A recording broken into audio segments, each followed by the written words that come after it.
what we just spoke about was more about the process administration, where the organization has the processes set within the system, and Mind's role would be to go and implement it efficiently, ensuring that timelines are taken care of, ensuring that quality doesn't hamper.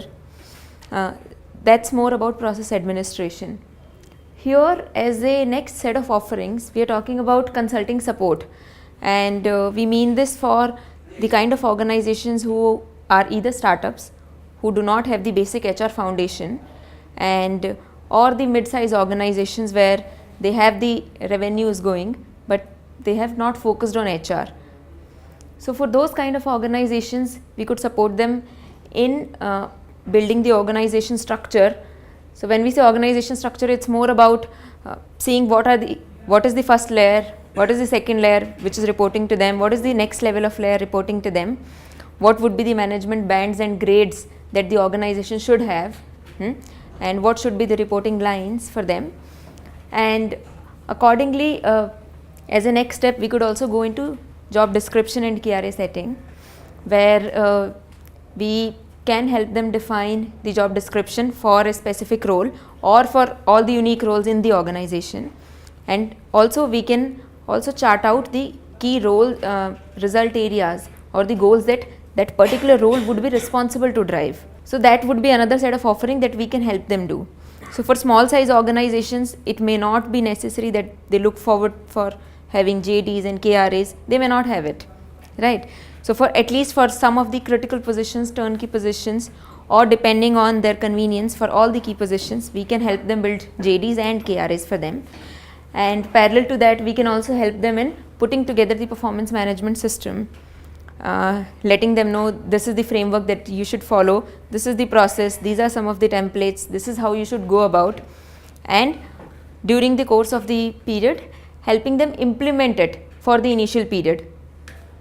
And this would be taken care, could be taken care, I would say, till the time the system is mature enough to drive it all by themselves, till the time the internal HR is mature enough to drive that process internally. So performance management system could be another offering. We could help them in designing the HR policy manuals, starting from their joining, their work timings, the leave, attendance, travel, etc. Such policies could be defined, the processes could be defined for them, and there would be a transparent process within the organization. And as employees, all of us know that what is the need of having a thorough, comprehensive HR policy manual within the organization, because it sets the base.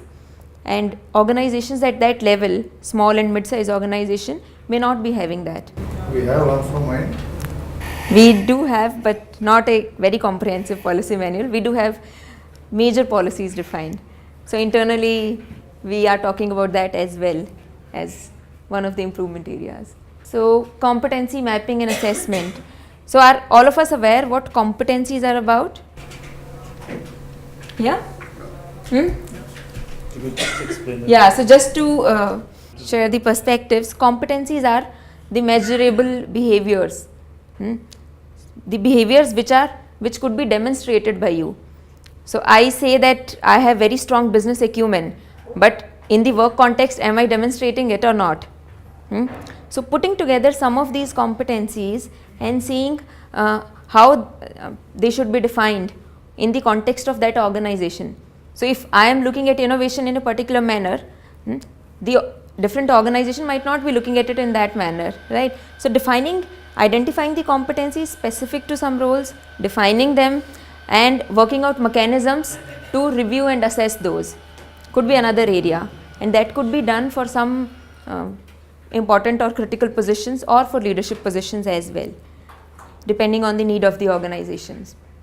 The next is training and development. So as Ravdeep spoke about, we could help the organization in identifying some of the critical training needs that are there and helping them plan and support through our training partners. Could be another service offering that we are talking about. And last but not the least is the business HR support, where we say that as the HR experts, we can come and make periodic visits to your organization. If you have an internal HR, well and good, we help them train, we ensure that the implementation happens smoothly, we manage the critical communications for you within the organization. So if there is some important piece which is getting rolled out, PMS is getting rolled out or launched, so such critical communications can be managed. We also ensure that all the processes which have been identified, the policies which have been identified are implemented as per the plan, and we parallelly also train the internal HR guy for you. So that's something that we are talking about in the business HR support. So is compensation management a part of any of this? No, right now we are not getting into it in the compensation management. That is something which is very close to the organization, and especially for the startups and mid-level organization, they do need help, but they need very minimalistic help, which is taken care by the finance department. And the next level of compensation, benchmarking, etc., is something that we are not getting into at this point of time. If they have the internal compensation structure ready and they also do the surveys for the large organization, we can manage the administration process around it. Or the negotiation?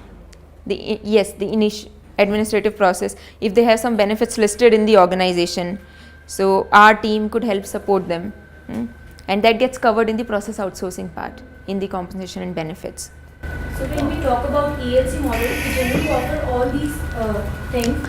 So in ELC, we are talking about two areas. One is process administration, which basically is intended to target the large organizations where processes are already set and defined and are mature enough that we can take them up and we can drive them efficiently. So like Ravdeep spoke about escorts. So there we are not reinventing the wheel, but we are ensuring that all the processes that are there are getting implemented.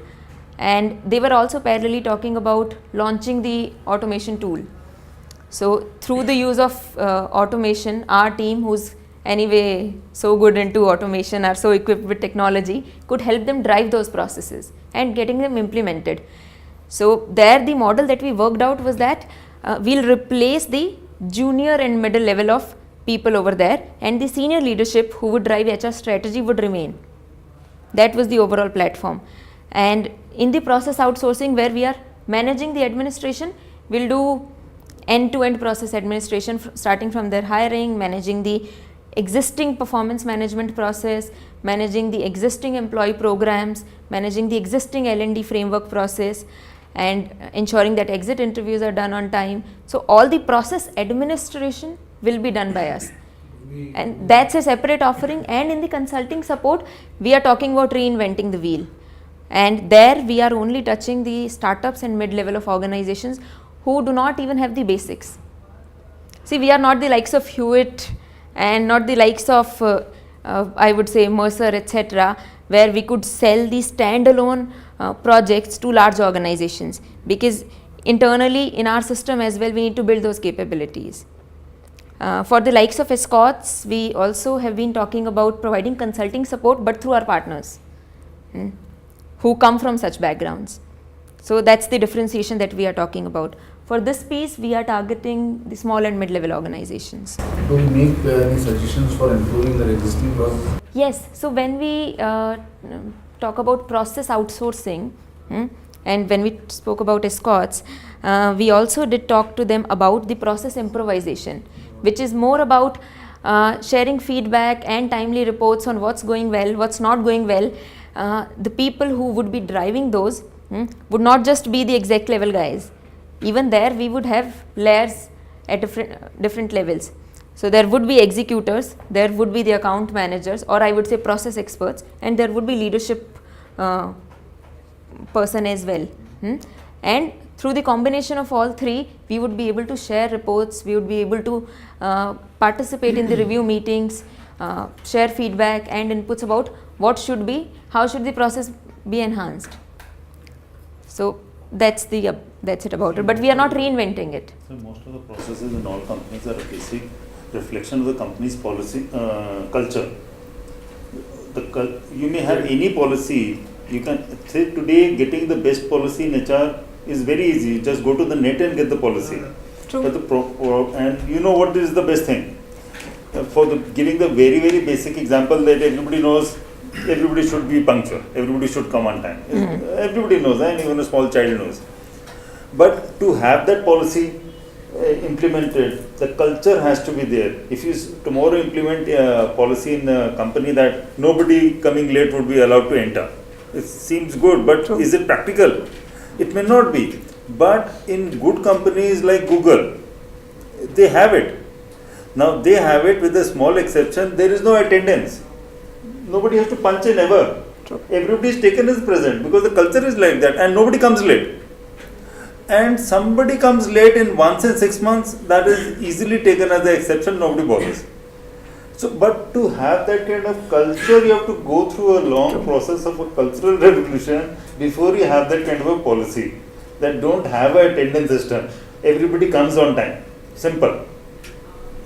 So, and a newcomer who joins there, he immediately imbibes himself that I've joined the office, everybody comes on time, so he can't come late. He just comes on time. Because if he sees, if he goes late and everybody says, what happened to you, why have you come late? He says, oh my God, I better come on time tomorrow. Otherwise, True. I have been questioned so much. So, the policy, what she's saying, to drive down, it's not a question of knowledge, it's a question of culture. True. And also, I would say various organizations, I mean, during their evolution journey, goes through different phases. So, when we are talking about this particular service offering, this is meant for startups and mid-level organizations, where even though they would have the right culture, but they do not know how to manage that and how to reinforce it. So, some policies are necessary to reinforce some of the desired behaviors. So, and companies like Google that you spoke about, even though they have policies, but they the policies are readily available and they are rightly reinforcing the behaviors that they want to put across in the organization. So ऐसा नहीं है कि उसमें policies नहीं होंगी, वहाँ भी policies होंगी, but then those policies would be equipped to drive the culture that we want. These small organizations may not know how to do it. So for them, putting the basic foundation is something that we are focusing on, and not something which is more of change management for which is suited for large organizations, because there are lot of stakeholders involved, lot of people are involved. Here it's something which is driven mostly by the entrepreneurs and possibly 3-4 people who could take the decisions. So that's how we are differentiating. For most of the things I can understand Right. that a policy could be created, but competency mapping and assessment, I was responsible for this in my previous organization. Right. So what is it that you could suggest to the customer for doing this? Because in our organization, they took consulting from PwC and Right. others, and I was there for 2 years, and a process was not set at an organization level. So what is it that we suggest to our customers? See, here what we are suggesting is, see, first of all, definitely the leaders need to be sensitized for this, because for the startups and mid-level organizations, what they struggle with is to manage those desired behaviors for some of the critical roles. They hire, first of all, the hiring process could be skewed, or they are not sure whether they made the right decision. So our recruitment process takes care of that part. Our performance management system and the KRA setting could take care of the results. But for the competency mapping, I'm coming to that. For the competency mapping, specifically for some of the critical roles, we could understand the roles. We could specifically have some of the detailed dialogues with the role holders. We would have detailed dialogues with the leaders and the manager who's managing that particular role holder. And coming back, we could identify the critical competencies that are needed for the success of that role. Because we also need to understand उस role के लिए हमें क्या चाहिए. I think there are two different Yeah. things. One is defining the JDs for a particular role. That is completely a different thing. Right. Let us say if there are 500 employees in my organization who are continuously learning new things, sometimes through organization level Right. training, sometimes through self-learning, Right. or possibly before they join the organization they learn something. So capturing all those competencies and evaluating a person whether he actually has those competencies, and then maintaining the latest set of records for or what we used to call as skill metrics for individuals. For example, talking for technology, if a customer, one of my customer has a requirement that I need 15 Java resources who know technologies like Hibernate, Spring, and this. Right. So, how do I find out which are those employees in my organization? And how can I be sure that they actually possess those qualifications? Okay, so there are two different aspects being talked about here. Yeah, so what we are talking about in the competencies are the behavioral competencies, not the technical competencies, right? Here we are only touching upon the behavioral aspects and the functional and technical aspects are not being talked about. Yeah. But in the whole JD, technical would also Yes. be there. Yes. Not that it would not be excluded. I'll tell What you. you're talking of is, I'll tell you what you're telling is that first of all identifying the competencies that are required and then assessing. Yes. Now, in most of the organizations, especially IT, assessing those competencies, the assessor himself would have to be trained. Yes. So So for some of the large organizations. Yeah. See how good you are at your Java language. Just having a certificate in the Java, so many people pass out. Say if there are 10 people who have done Java language, So certificate only says that you have bare minimum. You- from Yes. you have done it educationally. Yeah. Now, how good you are, your boss has to be really good to assess their competency. And in an IT firm, I tell you, that is a typical, very difficult area. In other areas like sales and marketing and production, that's very easy. Sales is the most easiest. Like you have to do this much sale. So how you do it, it's your outlook. So it's your route, what method you follow. But in a technical domain like IT, your boss has to be really good to see that he has 10 Java people. He needs but to be out of actually the 10, rated better than Who is the best what one? he. Actually, you've hit it. Actually, the problem in our organization was that actually the managers could not assess it. Yeah. See, in an IT firm, what is the problem in IT firm? So, IT is getting obsolete so fast that people who have done MCA 25 years back, today those things are being learned by school children. yes. So they feel they have done MCA, but a 25 years old MCA guy is like a 12th grade pass. Yes. So when he meets a Java qualified person, he did Java the very basic ABC, but today the people are on M by Z. Yeah. So how can he assess? And unfortunately, the senior people are the people who are a little aged and who have done this work for a number of years, and they are at a senior position. It's the same thing applies to doctors, I tell you. To assess who is a good doctor is a very difficult thing. In fact, all the old doctors, just for general information, if you go to a surgeon who is more than 20 years qualified, just don't go to him. Because the medicines he learned when he was in college, 80% of them are banned today. Yeah. So, and he has not learned the substitute. So present medical theory, if he has not learned, he can't recommend the medicines because he has not gone in depth the medical composition and the side effects and everything on those medicines because they never existed when he was studying. Yeah. But So same thing is with IT. No, I would beg to differ here. there is a gap. what are the point? No, IT people do what? Older IT people are not. so because technology is evolving so fast. IT and medical, these are two fields where the technology is fast changing and developing like Yeah. anything. needs to be upgraded. Very much. The people who did say something like MCA 25, 30 years back, today the school children know it. It's become that, and the development is so fast, like Java today you have to do a certificate course, but I'm sure after 10 years Java would be taught in Yeah, 12th class. True. So, It would be obsolete. already it is going. There are programs available in Google. If you want to create a website or something, it's all there, cut paste in Google. Huh. You can take that program and then you can deploy it. You don't have to be a programmer. Yeah. True. So all the things. So, Okay, there's nothing Yeah. personal. the point I was making was that So- we finally found a solution and a structure how it can work. So if we have to go in that area, then we can. So that is why, like you find the Sunil, the Google head who has been appointed, Indian origin man, Pachuni, he is 43. Pichai, Sundar Pichai. He is 43. He can be appointed as a CEO only in an IT firm, not in any other business. A 43-year-old guy can only do this position because of, in fact, after 50, in fact, he himself might be totally redundant. The things are moving so fast, unless he is catching up. Sure. So that will not happen anyway. We are right now touching upon only the behavioral competencies.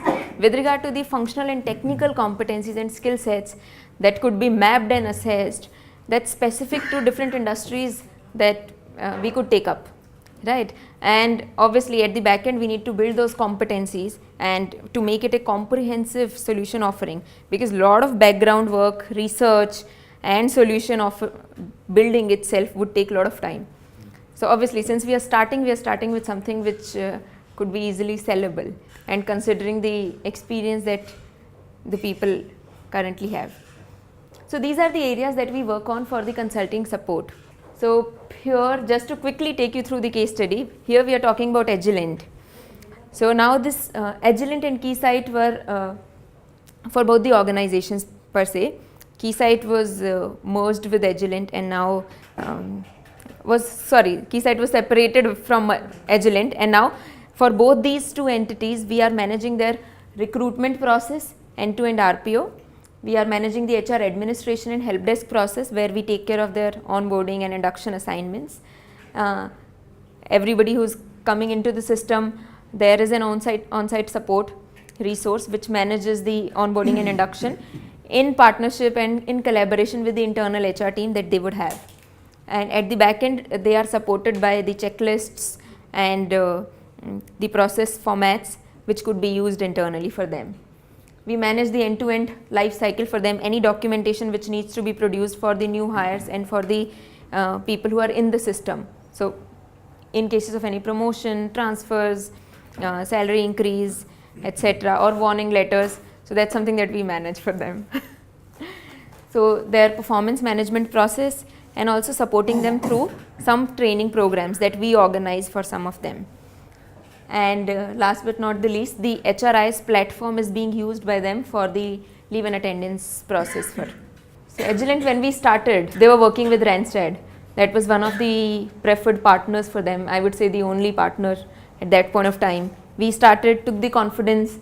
At that point of time, they were struggling with maintaining the turnaround time. The average stat for them was somewhere close to 50-60 days, and they were internally working with a target of 40 days. TAT is turnaround time. TAT for the positions that they would have. Yeah, within recruitment, they were struggling with TAT. Against a target of 40, they were able to close positions within an average time frame of 50 to 60 days. And in the last 1 year, for all the positions that we have been able to close, we are working with a target TAT of somewhere around 25 days. And the target when you say TAT 25 days closure, I mean offer letter or joining? Offer. Joining is not included. Joining is not included. It cannot be because it's dependent on the kind of yes. How is this possible?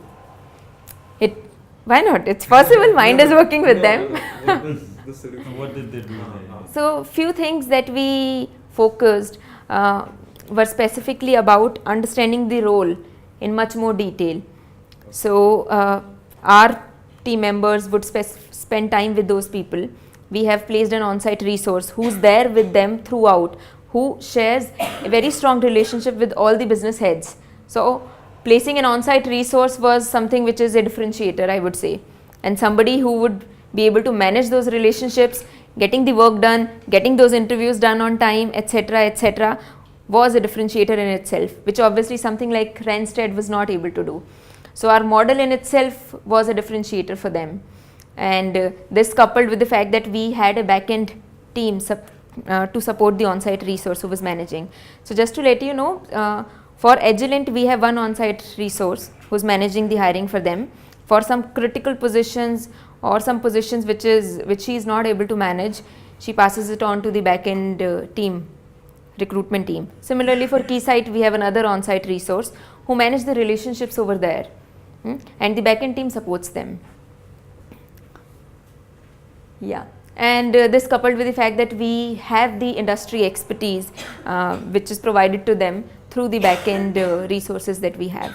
Do we take feedback of the people who are rejected, why they are rejected? Maybe Yes. And also that is a live feedback, considering the fact that we have that on-site resource. Yes. Yeah, so I think that is one of the major differentiators that we have brought in. And also owing to our experience with some of the past clients, we have been able to quickly turn around the positions that come in. So they work with this software, Agilent and Keysight, they work with the software internally through which the requisitions are raised, which are already approved. And as a matter of fact, the on-site resource that we have gets to know about that position almost a week back before the requisition is raised online, because of her presence over there, because of the fact that she shares those relationships with them. So the manager may come back and say that, हाँ अभी approve हो रहा है, तुम काम शुरू करो. So that's how it works. Also, the offer to join ratio was 60% at that point of time when we started with them, and now it's gone up to 90%. The productivity was low for every recruiter that they had. So Randstad had a set of recruiters lined up and working for them. Now, just by this particular model, we have one on-site resource which is spending most of her time over there, which is totally placed there, and backend team's time is consumed very less. So per recruiter productivity has also gone up because of the model that we are working with them. So approximately 250 positions per annum were handled that point of time, and Randstad was one of the partners for them. And we started with a situation where they were closing almost 80% of positions, though with a higher turnaround time. Now with a lower turnaround time, we are able to close almost 80% of positions, and we are on the way to becoming the preferred partner and getting into that exclusive zone where we are the only service providers working for them. Yeah. So cost per hire was very high because they were struggling.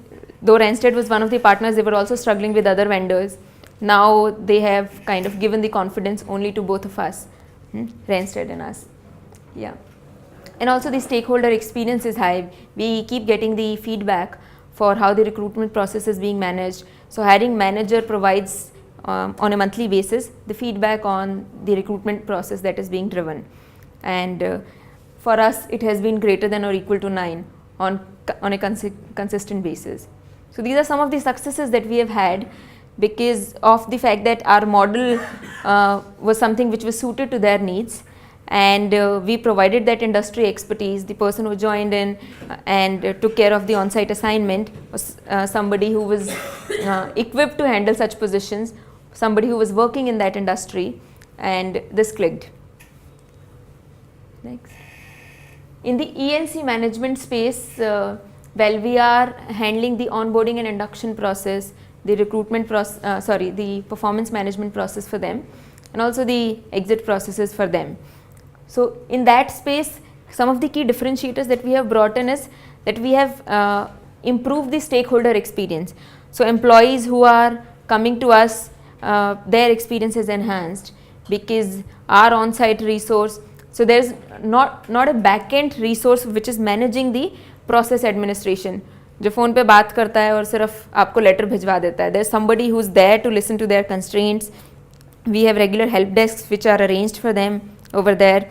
A dedicated person who is responsible to manage the day one responsible formalities is there to manage it for them.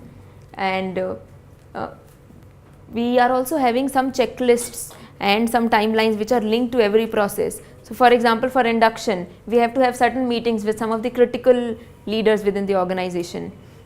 So those are happening on time because there's somebody who's constantly pushing them. There's somebody who's planning it in advance, and that somebody is being managed by the backend team over here. So those are some of the differentiators that we have brought in. And also the automated leave and attendance management process is something which has been a value add, no doubt. But the process adherence is there. The process and policy which is being talked about is being followed because the dedicated resources are there to drive it. And no doubt the stakeholder experience. We have also introduced some of the employee programs which were earlier not driven over there. And while I am talking about this, I am only referring to the contractual staff which we were managing. So there are lot of I would say number of contractual staff which is being managed for them, and the entire assignment that I am talking about covers the employee life cycle management for those people, because they were not focused upon managing those processes, those experiences for them was not the priority. But through this assignment, they get the equal experience, the similar experience that a regular permanent employee gets. So those are some of the values that we have been able to bring in, and that's about it. Yeah. Thank you. Thank you.